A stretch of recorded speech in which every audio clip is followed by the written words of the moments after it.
Big Boss season 9 Tamil. நான் Jackie Sekar, Jackie டிவிக்காக. இது ஒரு ஸ்பெஷல் வீடியோ. அது முடிஞ்சிருச்சு தான்.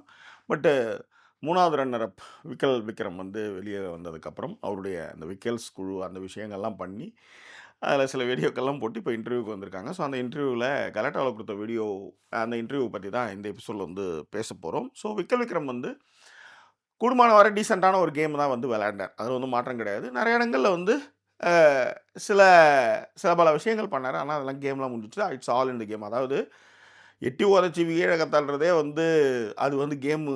அதில் வந்து இதெல்லாமே பண்ணலாம் அப்படின்னு வந்து பண்ணும்போது, விக்ரம் செஞ்சதெல்லாம் ஒன்றுமே கிடையாது.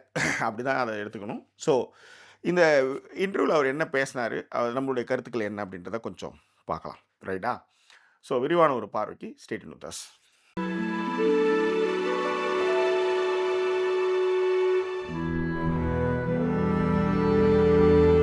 விக்ரம் வந்து இந்த பிக் பாஸ் வீட்டுக்கு வந்தது வந்து புகழ இன்னும் கொஞ்சம் மேலும் புகழடையணும் அப்படின்றதுக்காக தான் வந்தது. விக்ரம் வந்து ஒரு ஸ்டாண்டப் காமெடியன். அவர் வந்து நிறைய ஷோஸ் நிறைய பண்ணுறாரு. நிறைய வேர்ல்டு டூர்லாம் போகிறார். இப்போ இந்த வேர்ல்டு டூர் ஒன்றுலாம் போயிட்டு இருக்கும்பொழுது ஒரு ஒரு ஒரு 500 டிக்கெட் விற்கிதுன்னு வச்சுக்கோங்களேன். ஒரு ஸ்டாண்டப் ஷோவுக்கு வந்து ஒரு 500 டிக்கெட் விற்கிது அப்படின்னும்போது, இப்போ வந்து ஒரு எக்ஸ்ட்ரா வந்து ஒரு 1000 டிக்கெட்டு 500 டிக்கெட் விற்கிறதுக்கு வாய்ப்புகள் இருக்குது. காரணம் இந்த பிக் பாஸ் ஷோ. அதில் அவர் ரொம்ப தெளிவாக கிளவராக அந்த மாதிரியான விஷயங்கள் பண்ணார். 2வது வந்து முன்னுக்கு பின் முரணான விஷயங்கள் அவர் நிறைய விஷயங்கள் வந்து பண்ணலை. புரியுதுங்களா? ஆனால் இப்போ அன்பு 2.0 அப்படின்ட்டு இவங்களுக்கு ஒரு இவங்க குழுவுக்கு வந்து ஒரு பேர். இப்போ உதாரணத்துக்கு கனி, எஃப்ஜே, விக்ரம், சபரி இவங்கெல்லாம். பட் அதில் வந்து ரொம்ப டாப்பு வந்து ரொம்ப க்ளோஸ் வந்து பார்த்தீங்கன்னா கனி, எஃப்ஜே, சபரி. இந்த 3 பேர் தான் அதில் வந்து ரொம்ப ஜாயின். இவர் வந்து அதுக்கு நடுவில் சேர்ந்தார். ஆனாலும் கனிக்கு வந்து ஒரு பிரச்சனை, ஏதாவது ஒரு விஷயம் கேட்கணும் அப்படின்னா வந்து அவங்க விக்ரம் தான் வந்து பேசுவாங்க. அதனாலே அவங்களுடைய பாண்ட் வந்து ரொம்ப நல்லாவே இருந்துச்சு. விக்ரம் வந்து கனிக்காக எதிர்பார்த்துட்டு இருக்கும்போது கனியும் சுபிக்ஷா 2 பேருமே வந்து அவங்ககிட்ட பேசாத போது ஒரு மிக மிக மோசமாக உடஞ்சது வந்து பார்க்குறதுக்கு ரொம்ப நல்லாவே இருந்தது. ஓகேவா? ஸோ இந்த மாதிரி விஷயங்கள், இந்த பாண்ட் எல்லாமே நம்ம வந்து அதெல்லாம் நம்மளால் புரிஞ்சுக்க முடியுது. ஆனால் விக்ரமை பொறுத்தவரையிலும் என்னென்னா, அவர் மீது வைக்கிற விமர்சனம் வந்து இந்த சுபிக்ஷா அண்டு வியன்னா முன்னிறுத்தி அவர் ஒரு கேம் விளையாடுறாரு அப்படின்போது, அந்த வீட்டில் அந்த மாதிரியான விஷயங்கள் எல்லாருமே பண்ணுவாங்க. அதில் மாற்றமே கிடையாது. ஆனால் வியன்னாவுக்கு வந்து நீ லவ் கண்டென்ட் பண்ணு அப்படின்றது வந்து பிரதீப் எப்படி சொன்னாரோ அந்த மாதிரி தான் இந்த கேமை புரிஞ்சவங்களால் வந்து இந்த மாதிரி விஷயங்கள்லாம் பேசுவாங்க. அது வந்து நம்ம அதெல்லாம் எடுத்துகிட்டு போவோம். பட் ஆனால் வியன்னாவை வந்து கட்டி பிடிச்சது வெளியில் வேறு மாதிரி பேசுகிறாங்களேன்ற கேள்வி தான் வந்து விக்ரம் அதை எப்படி எதிர்கொள்வார் அப்படின்ற ஒரு விஷயம். ஏன்னா அது வந்து பெருசாக அதை பேசினேன். அப்போ அவர் சொன்னார், வெளில ஒருத்தவன் பார்க்குறான், இவ்வளோ பேர் அன்பு அரவணைப்பு பாசம் கொடுக்கும்போது வெள்ளை எவனோ காமலகண்டில் பார்க்குறான், மஞ்சளாக தெரியுதுன்றதுக்காகலாம் நான் வந்து அதுக்கு வந்து நான் பதில் சொல்லணும்னு அவசியம் இல்லை. அதை நான் வந்து பெரிய விஷயமா எடுத்துக்கணும்னு எனக்கு அவசியம் இல்லை அப்படின்ற ஒரு விஷயத்தையும் வந்து விக்ரம் சொன்னது வந்து ரொம்ப நல்லா இருக்குது.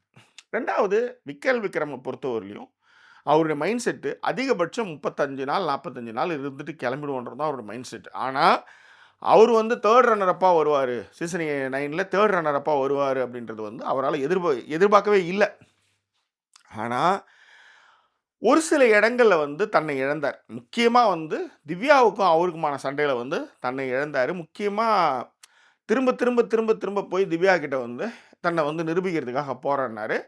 இந்த இன்டர்வியூவில் அவர் என்ன சொன்னார்னா, எனக்கு பிக் பாஸ் வீட்டிலே கனெக்ட் ஆகாத ஒரே ஆள் யாருன்னா திவ்யா தான் அப்படின்றத சொன்னார். அது மட்டும் கிடையாது, அவங்களாகவே இருக்கட்டும், நாமளாகவே இருக்கட்டும், அப்படி இருக்கிறதா அவங்களுக்கும் நல்லது, நம்மளுக்கும் நல்லதுன்ற மாதிரியான ஒரு விஷயத்தை சொன்னார். இப்போ என்னை பொறுத்தவரை இதில் நம்மளுடைய கருத்து என்னென்னா, இப்போ இந்த மாதிரியான ஒரு விஷயம் இவங்க 2 பேரும் ஜாயின் பண்ணி ஒரு விஷயம் பண்ணால் எப்படி இருக்கணும் போது, நாளைக்கு ஒரு வெப் சீரிஸோ இல்லை ஒரு படமோ அப்படின்னும் போது திவ்யாவும் விக்ரமே இணைந்து பணியாற்றக்கூடிய வாய்ப்புகள் இருக்குன்னு வச்சுக்கோங்களேன். அரசியலில் நிரந்தர எதிரியும் இல்லை, நிரந்தர நண்பனும் இல்லை அப்படின்னு சொல்கிறது தான் எல்லாத்துக்குமே பொருந்தும். அது ஃபேமிலியாக இருக்கட்டும், அது ஒர்க் பண்ணுற இடமா இருக்கட்டும், எப்போ நீங்கள் கூடி வாழும் இயல்புடைய ஆள் மனிதன் அப்படின்னு வரும்போதே நீங்கள் அங்கே இந்த மாதிரியான விஷயங்களுக்கெல்லாம் வந்து நடக்கும். நிறைய கல்யாணங்களை பார்க்கலாம், அடிச்சுன்னு கோர்த்துக்கிட்டு அலைஞ்சிருப்பானுங்க. ஆனால் கல்யாணத்தில் பங்காளிங்கன்னும் போது எல்லாம் ஒன்றா நிற்பானுங்க. புரியுதுங்களா? அந்த மாதிரி வந்து சொல்லிக்கலாம். ஆனால் இந்த மாதிரியான ப்ராஜெக்ட்ஸு வர்றப்போ அவங்க 2 பேரும் சேர்ந்து நடிக்கிறதுக்கு வாய்ப்புகள்லாம் இருக்குது. இப்போதைக்கு இதான நிலமை. இன்றைக்கி 24 மணி நேரம் முடிஞ்சு அடுத்த நாள் தொடங்கும்போது எல்லாமே மாறும். ஏன்னா இந்த எல்லாமே மாறுறதுக்கான விஷயங்களை இந்த யூனிவர்ஸ் வந்து பண்ண ஆரம்பிக்கும். ஓகேவா? ஸோ அதனால் வந்து இன்றைக்கி இந்த நிலைப்பாட்டில் இருக்கன்றதை அவர் சொன்னார். ஓகேவா?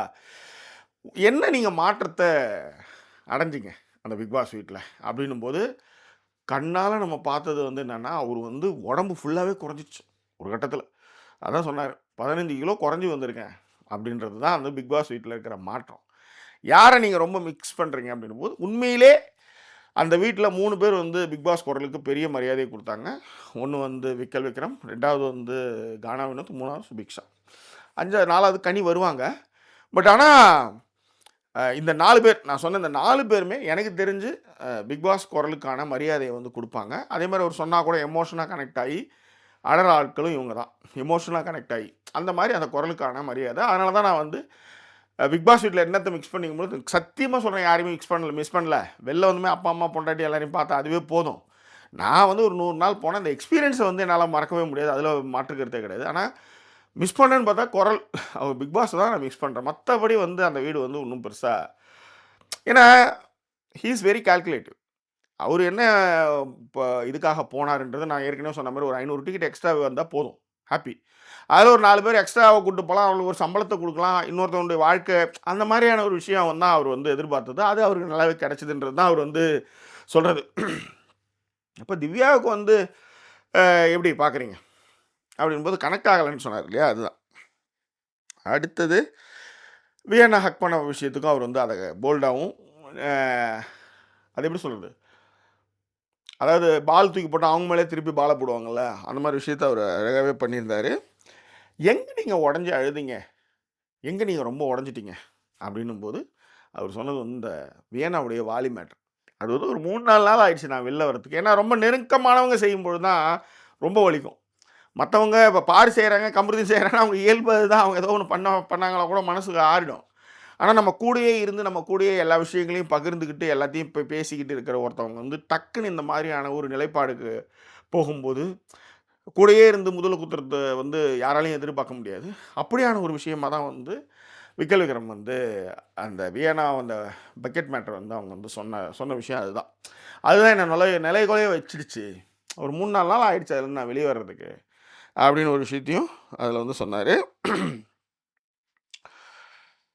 ஸோ ரொம்ப எக்ஸ்ட்ரீமாக வந்து என்ன பண்ணீங்க, எது வந்து உங்கள் இதில் வந்து நடந்துக்கவே கூடாது அப்படின்னா, பாரு வந்து பாரும் கமருதுன்னு வந்து எட்டி உதச்சது, சாண்ட்ரா வந்து மயக்கம் அடைஞ்சது, அது மட்டும் கிடையாது. அந்த கேமை கண்டினியூ பண்ணாமல் இறங்கி வந்திருந்தாங்கன்னா பிரச்சனையே கிடையாது. அதெல்லாம் தான் என்னை பொறுத்தவரையிலையும் அது நடந்திருக்கவே கூடாதுன்னு ஒரு விஷயமா நான் பார்க்குறேன். அப்படின்னு இன்னொரு ஒரு கிளிப் ஒன்று பார்த்தேன். அதில் கூட வந்து பாரு பற்றி ஏதோ உங்கள் விக்கல்ஸில் வந்து ஏதோ ஒரு வீடியோ போட்டிருந்தாங்க போல இருக்கு. அதுக்கு வந்து பாரு ஃபோன் பண்ணாங்களாம், நான் கொஞ்சம் வெளியே போகணுன்னு நினைக்கிறேன்டா, திரும்ப ஏன்டா அதை பற்றி பேசிகிட்டு இருக்கேன் அப்படின்ற மாதிரி சொல்லும்போது விக்கல் சொல்கிறாரு, நான் வந்து என்ன சொல்கிறது, ரொம்ப ரூடாக பேசுகிற மாதிரி தான் நான் அந்த வீடியோ எடுத்துருக்க மாட்டேன், ஐ மீன் வச்சுருந்துருப்பேன். அவள் வந்து அதில் மூவ் ஆன் பண்ணணும்னு நினைக்கிறேன், அதனால் நான் அதை வீடியோ எடுத்துட்டேன் அப்படின்னு எங்கேயோ ஒரு கிளிப் ஒன்று பார்த்தேன். ஸோ அதுதான் வந்து அந்த இடத்துல ஒன்று. இந்த உங்கள் குழு அன்பு 2.0 அதுக்கு என்னென்ன சொல்கிறீங்கன்னும் போது, வன்மை கேங்குன்னு என்னென்னோ பேர்லாம் சொல்லிக்கிறாங்க ஒரு இடத்துலையும். அன்பு தானே விதைக்கிறோம், அன்பு தானே சொல்கிறோம், அதனால் இருந்துட்டு போட்டோம், அதில் என்ன இருக்குது அப்படின்ற மாதிரி சொன்னதும் நல்லா இருந்தது. எல்லாத்தை விட வந்து 9 வாட்டி உணர்ச்சி வசப்பட்டீங்கன்றது இந்த ஒத்தா மேட்ரை வந்து பேசினார் இல்லையா, அதை வந்து பேசியிருந்தாங்க. 9 வாட்டி கிட்ட பண்ணும்போது அது வந்து கோவத்தினோட வெளிப்பாடு தான்.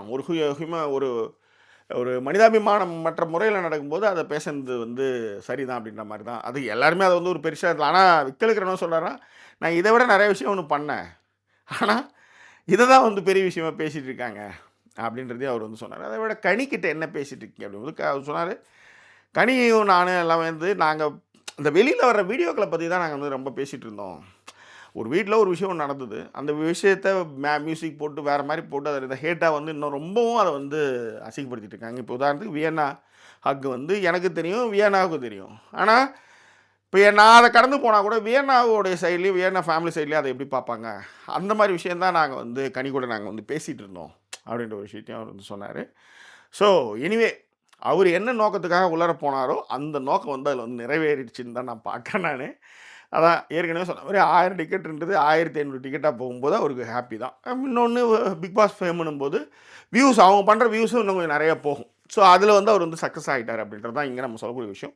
ஸோ இது குறித்தான உங்கள் கருத்துக்களை பிரிண்டங்களை தெரியப்படுத்துங்க. இன்னும் வேறு எபிசோட் உங்களை நான் சந்திக்கிறேன். அது ஒரு நன்றிக்குரிய விருது உங்கள் ஜாக்கி சேகர். நன்றி, வணக்கம்.